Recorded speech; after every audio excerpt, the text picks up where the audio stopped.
Hi, everybody. Welcome to Thursday, February the 11th. Hope everybody's doing well and staying warm in this recent cold snap that's come through our province. Hopefully, next week for the reading week break, weather will be a little bit nicer and we'll be able to get out and enjoy some of our beautiful surrounding area and sunshine.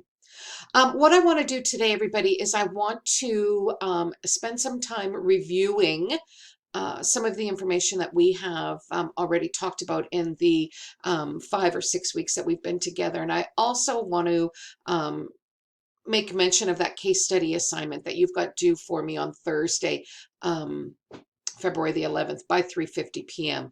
Been getting a few emails on this particular assignment questions students have had. So I want to just spend some time going over this, making sure everybody understands what it is I'm looking for with this assignment. And also, I will make these videos available earlier rather than later so that you can make sure that you can access them and get the information that you need. So what I want to do, everybody, is I want to open up by starting with that case study assignment that you are looking at.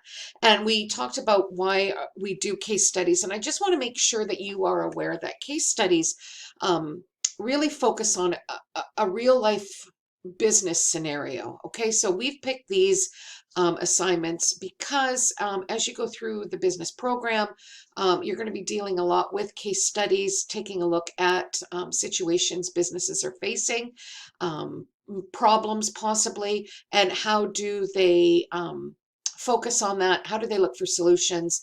There'll be more than one solution possible, and what does it take from a business standpoint to realize that potential.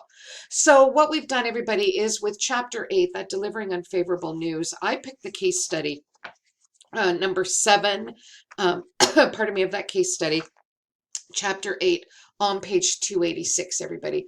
And I picked this particular one because I felt it was very relevant in today's world, especially from a tourism, hospitality type background. So you will remember that what this case study does is it takes a look at a company called New Horizons, and they have come together and organized a conference in Montreal on artificial intelligence and neural information. I gotta make sure I get this right. Neural information processing systems. Okay, so that's what this particular company deals with. Very realistic in today's world. A lot of companies are forging ahead in artificial intelligence, so it's certainly something that is relevant in today's world. So this company has come together. They put together a conference in Montreal for business like-minded people. Okay, so those that are all involved in information, artificial intelligence, that sort of thing. So they've brought together a conference. They've scheduled guest speakers to present at their conference, so keynote speakers who are going to be talking about AI and neural information processing systems. And these individuals are PhD candidates or perhaps already have their PhDs, very intellectual minded people coming together speaking on advancements in AI neural information systems. Okay, so people from all over the world are going to converge in Montreal. Right? They're going to come to this conference. They want to listen to what these keynote speakers have to say. They want to be able to meet them in person. Okay, there's that networking opportunity, which is critical in the business world today. And they are going to come together, meet these iconic people, listen to what they have to say about AI, and then they're going to take that information back to their companies and maybe forge relationships with them and advance their company based on what they've heard. Okay, so there's a lot of financial impact that's going to be coming into Montreal, and there's a lot of business, pardon me, financial impact for businesses as well too. So they've organized these guest speakers. We're a couple of weeks out from the conference, so everything's been booked, everybody. We've got hotels that are booked. People have got their airline tickets booked or train tickets booked to come to Montreal. They are excited to get there. They want to meet these people. Maybe they're heroes in the artificial intelligence world. They want to listen to these new ideas. And a couple of weeks out, okay, Conference organizers like yourself have found out that the Canadian government has denied visas to those of African descent who are coming to the conference to speak. Okay, so one individual is due to speak and his visa has been denied for whatever reason. It's all very political. The Canadian government has said, no, I'm denying your visa. You can't come to Canada. Maybe they view them as a bit of a risk, employment wise. Maybe they figure these individuals are coming from some countries and they may decide to stay in Canada.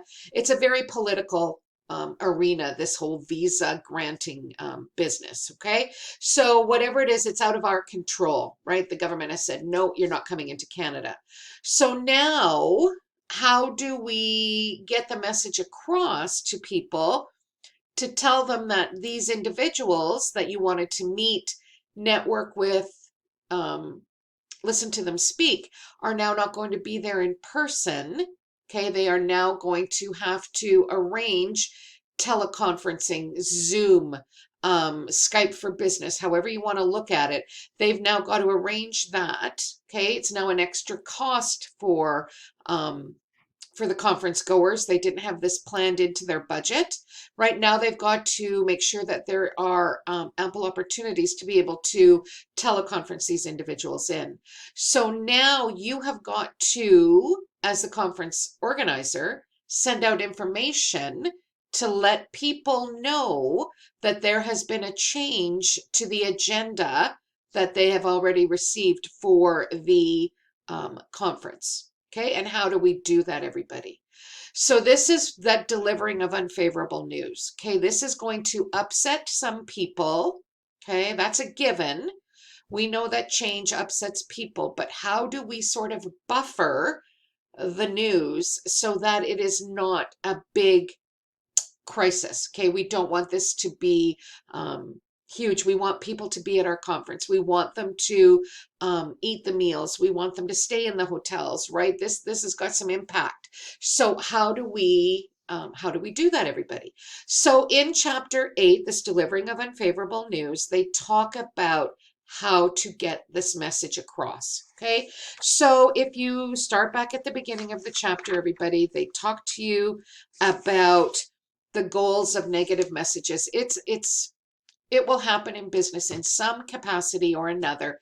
You will either send out negative news or unfavorable news, or you will be receiving it. Okay, you're either going to be the sender or the receiver. That's a given. And how do we get that across? So we talked a little bit about the goals of negative messages, everybody, those primary and secondary goals. Also about the tone, everybody. You can deliver the most unfavorable news successfully if you utilize the right tone. Okay, so we talk about that. But I want you to really focus on that indirect writing plan. Okay, this, I would argue, uses the indirect approach. You, as the writer, don't know the readers well.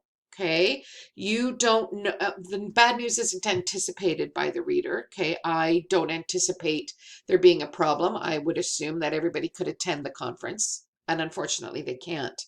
Okay, you can expect or anticipate a strong reaction from the reader. Okay, that's a given, right? Somewhere along the line, somebody's not going to be happy. So how do we get this message across? And I want you to focus on that part of the chapter in pages 2, 5, 6 and onwards. They talk about the buffer, okay? And explaining the bad news, right? This is not something that you can control. This is now something that you've now got to deal with, okay? So they give you some types of bad news buffers, everybody. Make sure that you take a look at those, okay? And understand how you want to get this message across. You want to reveal the bad news, okay? You don't want it to be the focus of it. You want to mention it, and then you want to tell people what it is you're going to do to accommodate this situation that has now arisen. Okay, so if you flip back to that case study, you have to email registrants, and I'm going to talk about email and etiquette in the next video coming up. You have to post an announcement to the conference website dictating that there's now going to be a change in the way that the conference is going to be delivered. Okay. You've also now got to compose an announcement. Okay. And you also need to compose an email to the employees of New Horizons and the stakeholders, letting them know that there's been a change, because chances are very good that your employees are also going to come to this conference, and perhaps your stakeholders, okay?